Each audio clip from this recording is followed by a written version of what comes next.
Hello दोस्तों, स्वागत है आपका फिर से एक नए वीडियो में। मैं CSY शोध करता हूँ आपके अपने YouTube channel study with CSY में। जैसा कि हम कंटिन्यू SSC GD भर्ती 2025 के लिए GS प्रैक्टिस सेट का रिवीजन कर रहे हैं, उसी क्रम में आज हमारा प्रैक्टिस सेट नंबर 25 है। स्टार्ट करते हैं प्रैक्टिस सेट नंबर 25 का पहला क्वेश्चन। दुनिया में सबसे पुराना टेनिस टूर्नामेंट कौन सा है? तो वर्ल्ड का सबसे पुराना टेनिस टूर्नामेंट है आपका विंबलडन टेनिस टूर्नामेंट दुनिया का सबसे पुराना टेनिस टूर्नामेंट है। इस जो मैदान पर खेला जाता है उसे हम बोलते हैं ग्रास कोर्ट। विंबलडन जिस पर खेला जाता है उसे हम ग्रास कोर्ट बोलते हैं और इसकी स्टार्टिंग होती है 1877 में। वहीं पर फ्रेंच ओपन की बात कर लें तो 1891 में इसकी स्टार्टिंग होती है। 1891 में फ्रेंच ओपन की, 1881 में US ओपन और Wimbledon grand slam tennis tournament है। ग्रैंड स्लैम है टेनिस टूर्नामेंट है विंबलडन सबसे पुराना। 1905 AD में ऑस्ट्रेलियन ओपन की शुरुआत होती है। यदि अभी तक आपने अपनी YouTube channel study with CSY को सब्सक्राइब नहीं किया है तो सबसे पहले सब्सक्राइब करके जुड़ जाइए। स्ट्रेट ड्राइव शब्द निम्नलिखित में से किस खेल से संबंधित है? तो स्ट्रेट ड्राइव शब्द है आपका क्रिकेट से संबंधित। मैडन, गोगली, बीमर, LBW यह सभी आपके क्रिकेट से संबंधित शब्द हैं। किक, हेड, पेनल्टी इसकी बात करें तो यह सभी फुटबॉल से संबंधित हैं। बेस लाइन, बैक कोर्ट यह बैडमिंटन से संबंधित हैं। फॉरवर्ड, सेंटर फॉरवर्ड यह हॉकी से संबंधित प्रमुख शब्द हैं।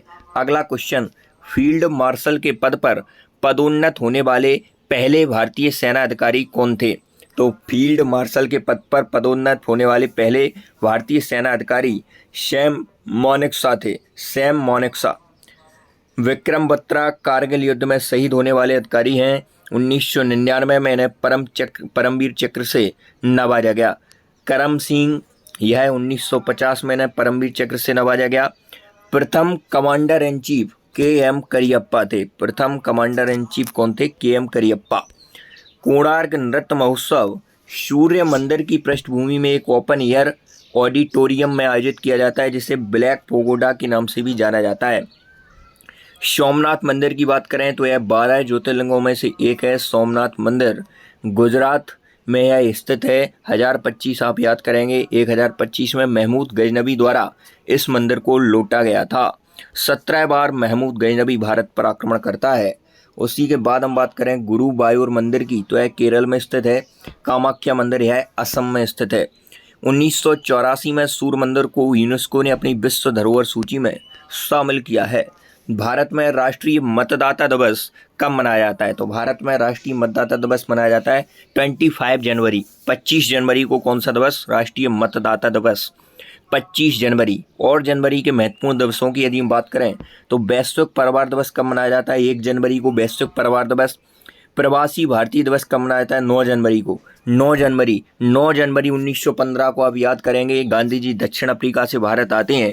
इसी की याद में 9 जनवरी को प्रवासी भारतीय दिवस मनाया जाता है। 12 जनवरी राष्ट्रीय युवा दिवस किसकी जयंती है? स्वामी विवेकानंद की जयंती के उपलक्ष्य में राष्ट्रीय युवा दिवस आपका 12 जनवरी को मनाया जाता है।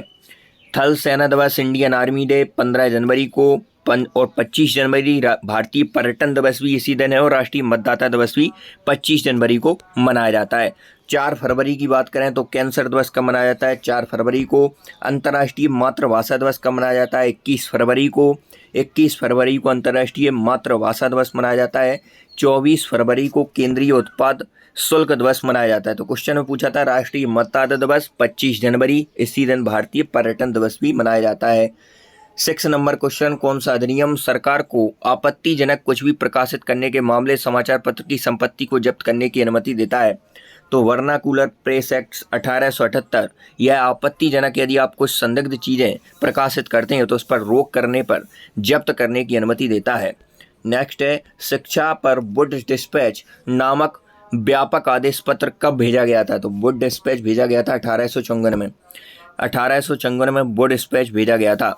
इस समय वायसराय थे। वुड आयोग के समय डलहौजी चार्ल्स वुड के नेतृत्व में यह भेजा गया था वुड डिस्पैच। यह शिक्षा से संबंधित था। इसके बाद बिहार में 1857 के विद्रोह का नेतृत्व किसने किया? तो वीर कुंवर सिंह का नाम आता है। बिहार में 1857 के विद्रोह का नेतृत्व करने वाले यही थे।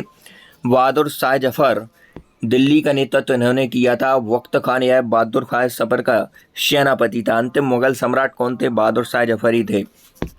फैजाबाद में आपके मौलवी अहमदुल्ला नेतृत्व कर रहे थे। भारतीय संविधान का खालिस्तान अनुच्छेद चुनाव आयोग में निहित निर्वाचनों के अधीक्षण निर्देशन नियंत्रण का प्रावधान करता है। तो चुनाव आयोग का वर्णन है आर्टिकल 324 में। SC ST के लिए लोकसभा सीटों का आरक्षण यह आर्टिकल 330 में है।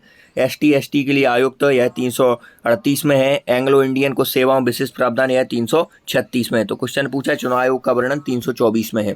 10 नंबर क्वेश्चन, भारतीय संविधान का कौन सा अनुच्छेद राज्य के महाधिवक्ता की बात करता है? तो राज्य के महाधिवक्ता की बात करता है आपका अनुच्छेद नंबर 165। राज्य के महाधिवक्ता की बात करता है अनुच्छेद नंबर 165। महाधिवक्ता की नियुक्ति राज्य की कौन करता है? यह राज्यपाल करता है। राज्य सरकार के वकील के रूप में काम करना राज्य का सबसे बड़ा विधि अधिकारी कौन होता है? राज्य महाधिवक्ता ही होता है। न्यायालय के नियम यह आर्टिकल 145 में है। इसके बाद 77 में भारत सरकार के कार्यों का संचालन आर्टिकल 77 में है। सुप्रीम कोर्ट में अपील की विशेष अनुमति आर्टिकल 136 में वर्णित है। भारतीय संविधान का निम्नलिखित में से कौन सा अनुच्छेद अंतर्राष्ट्रीय शांति और सुरक्षा के प्रचार से संबंधित है? तो अंतर्राष्ट्रीय शांति है आपकी आर्टिकल 51 में। आर्टिकल 51 में क्या है? अंतर्राष्ट्रीय शांति है। और न्यायपालिका और कार्यपालिका का पृथक्करण कितने आर्टिकल में है? आप कमेंट में बताएंगे। ग्राम पंचायत आर्टिकल 40 में वर्णित है। ग्राम पंचायत आर्टिकल 51 में। अंतर्राष्ट्रीय शांति और सुरक्षा, मजदूरों जीवन निर्वाह योग्य मजदूरी आर्टिकल 43 में है। नशीले पदार्थों पर प्रतिबंध एवं पोषण स्तर का प्रबंधन आर्टिकल 47 में है। मध्य प्रदेश का गांधी सागर बांध निम्नलिखित में से किस नदी पर बना है? तो गांधी सागर बांध बना है आपका चंबल नदी पर। गांधी सागर बांध चंबल नदी पर बना है। इसका निर्माण कार्य शुरू हो गया था 1954 में, लेकिन निर्माण पूर्ण होता है 1960 में। और मध्य प्रदेश में ही पूछे तो मंदसौर नीमच MP में बना हुआ है। कावेरी नदी पर शिव समुद्रम जलप्रपात स्थित है। कर्नाटक का अलमट्टी बांध निम्नलिखित में से किस नदी पर बना है? तो अलमाटी बांध है आपका कृष्णा नदी पर। अलमाटी बांध किस नदी पर है? कृष्णा नदी पर है। भाखड़ा नागल बांध सतलज नदी पर है। रुक्की जल विद्युत परियोजना यह आपकी पेरियार नदी पर है। इसके बाद अगला क्वेश्चन, निम्नलिखित में से किस नदी पर पाकिस्तान डायमरवासा बांध नाम का बांध बना रहा है? तो सिंधु नदी पर डायमरवासा बांध नाम का बांध बना रहा है पाकिस्तान। सलाल विद्युत परियोजना कौन सी नदी पर है? सलाल परियोजना चुनाव नदी पर है। कोलार गोल्ड फील्ड्स भारत के किस राज्य में स्थित है? कर्नाटक में है कोलार गोल्ड फील्ड्स। भारत का सबसे अधिक सोना यहीं से निकाला जाता है, कोलार गोल्ड फील्ड से, कर्नाटक से। विश्व में सबसे ज़्यादा सोने के भंडार USA अमेरिका में है। निम्नलिखित में से भारत के काली मिट्टी क्षेत्र की पहचान की जाए तो डेक्कन ट्रैप महाराष्ट्र, गुजरात, MP, आंध्र प्रदेश, तमिलनाडु, कर्नाटक, राजस्थान यह सभी आपके डेक्कन ट्रैप में आते हैं, काली मिट्टी क्षेत्र में आती हैं। जलोढ़ मिट्टी पंजाब, हरियाणा, आंध्र प्रदेश, बिहार, पश्चिम बंगाल में आपको देखने को मिलती है। निम्नलिखित में से कौन सा भारत के कुछ प्रसिद्ध राष्ट्रीय उद्यानों जैसे नागरहोल, बांदीपुर संरक्षित घरेलू मवेशियों का निकटतम जल्दी रिश्तेदार है? तो गौर इसका रिश्तेदार है। यदि हम बात करें राष्ट्रीय उद्यानों की तो हेली नेशनल पार्क पहला भारत में बनता है 1936 में। जिम कॉर्बेट इसका नया नाम था, वर्तमान में इसका रामगंगा हो गया है। निम्नलिखित में से कौन सा भारत का सबसे पुराना ज्वाइंट स्टॉक बैंक है? तो इलाहाबाद बैंक यह भारत का सबसे पुराना ज्वाइंट स्टॉक बैंक है। 1865 में इसकी स्थापना होती है। तो इलाहाबाद बैंक की स्थापना कब होती है? 1865 में होती है। 1908 में किसकी स्थापना? Bank of Baroda. Yes bank 2004 में। पंजाब नेशनल बैंक 1899 में स्थापित होता है। क्वेश्चन पूछा था कि भारत का सबसे पुराना ज्वाइंट स्टॉक बैंक कौन सा है? तो वो इलाहाबाद बैंक है। 1865 में इसकी स्थापना होती है। अटल पेंशन योजना के तहत पेंशन रिटर्न ग्राहक के 60 वर्ष का हो जाने के बाद दिया जाता है। कब दिया जाता है? ग्राहक के 60 वर्ष होने के बाद दिया जाता है पेंशन का रिटर्न। 9 मई 2015 से अटल पेंशन योजना स्टार्ट होती है। अगला क्वेश्चन जो कि हमारी क्लास का अंतिम क्वेश्चन है, इसी प्रकार यदि आप रिवीजन करना चाहते हैं, कंटिन्यू SSC GD भर्ती 2025 में एक सीट फिक्स करना चाहते हैं तो study base series by YouTube channel से जुड़े रहें। मलेरिया परजीवी के कारण होने वाली एक घातक बीमारी है जो खालिस्तान के काटने से लोगों में फैलती है। तो मलेरिया किसके कारण फैलता है यह हमसे पूछना चाहता है। तो माना एनाफिली जो मच्छर होता है इसके काटने से मलेरिया फैलता है। तो आज की मिलते हैं नेक्स्ट वीडियो में, तब तक के लिए जय हिंद। चैनल को सब्सक्राइब करके जुड़ जाइए।